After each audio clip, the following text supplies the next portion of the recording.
Good morning and welcome to our Kingdom Leadership Conference. And today I'm speaking on the topic, the essence of kingdom leadership.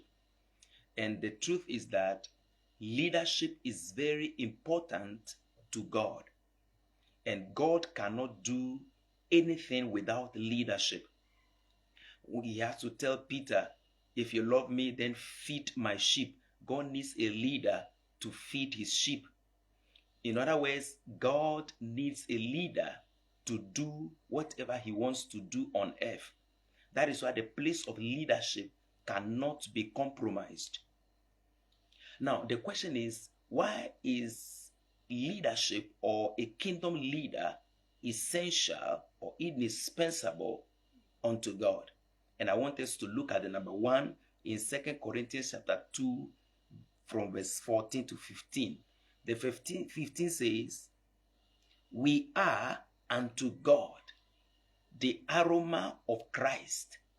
We are unto God. In other words, leaders are unto God, not unto man alone. In other words, man may be expecting you to do their bidding or to do what they have engaged you to do as a leader. But first and foremost, whatever leadership you are in the home, in the nation, in the community, your commitment is first of all unto God. So you are unto God as a leader. You are unto God the fragrance of Christ among those who are perishing and among those who are being saved. So if you find yourself in parliament, you are first of all unto God the aroma of Christ among the people. The aroma of Christ, the fragrance of Christ, the odor, the scent, the influence of Christ among the people. So if you are a parent, you are the aroma, the scent, the smell, the odor, the influence, the fragrance of Christ in that home. That is who you are to God, because God wants you to bring his influence in what you do, the decisions you make, how you construct the roads, how you organize the school, the excellence you bring in. You need to what? Be that reflect that influence of God on the people. That is the reason why leaders are very important, or kingdom leaders are very important in God's agenda.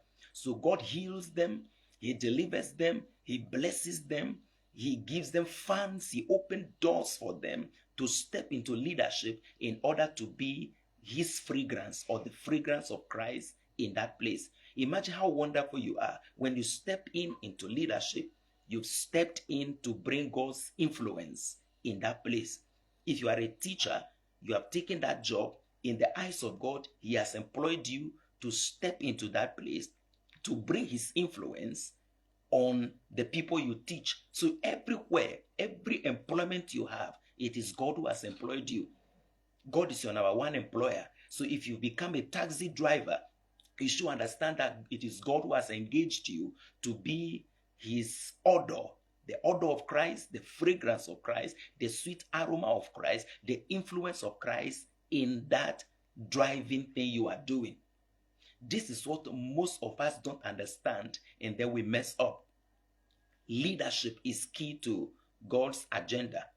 Number two, if you watch the verse 15, it says that through us, that's through leadership, God diffuses the fragrance of the knowledge of God in every place. So God's agenda is to diffuse his knowledge, the fragrance of his knowledge in every place, in politics, in the home, in the school, in where you are working as a pilot, in parliament.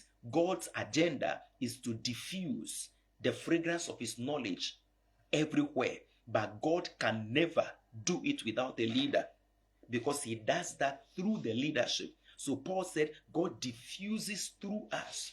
He spreads the knowledge, the fragrance of his knowledge through us in every place. That is why I believe that every believer is a leader. And you have to take up that responsibility of a leader, because it is only through you that God can diffuse the fragrance of his knowledge in every place. And then the third thing before I leave you is that leaders are different things to different people. Leadership or leaders are different things to different people, because there are different people in the group you are leading. Even if you have children and the children are two, these are two different people, and you could be different things to different people. For instance, he said you are the aroma of Christ in the verse 14 and 15. You are the aroma of Christ among those who are being saved and those who are perishing. So you see these two categories: people who are being saved and people who are perishing, but you are the aroma among them. So you are different things to different people. And it continues to say that to those who are perishing, you are the aroma of death leading to death. You are the aroma of death leading to death. And to those who are being saved, you are the aroma of life leading to life. In other words, if you are a leader and you are going to punish, one of your rules is to punish wrongdoers. And if you punish wrongdoers, they are going to look at you in different light. And when you reward those who are doing good, they are also going to look at you in different lights. So you are different things to different people. So it is not that you are at fault all the time when people misunderstand you, because people judge you based on their perception.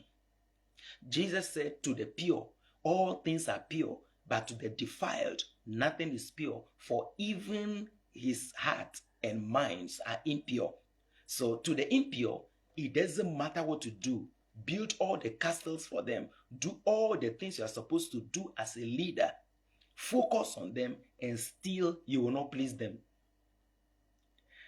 Why? Because in their hearts, there is nothing you do that is going to please them, because to the pure, all things are pure. To the impure, nothing is pure, because even their hearts are impure. If you understand that you are different things to different people, it is going to save your heart from breaking. At least 50% of your heart worries will be resolved, because you can't please everybody. This is what I came to teach you today, that you are different things to different people, and you are unto God. You owe God a duty. The moment you got your employment, it is God who gave you that employment, and his goal is that you should be the fragrance of Christ, the aroma of Christ in the place or among the people you are going to work with. And number two, God's intention is to diffuse the fragrance of his knowledge, his influence, wherever you find yourself. That is why you are an ambassador. People say I don't want to go there, but the truth is that God cannot do without you until you rise up as a leader, and through you, he will do the work. That is the essence of leadership.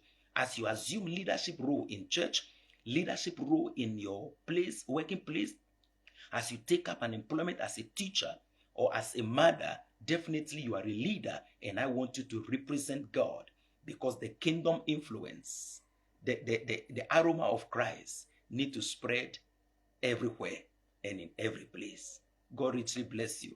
I'm your servant, Reverend Foster Aharon, and I just brought you our Kingdom Leadership Conference. See you same time next week, and be that faithful leader.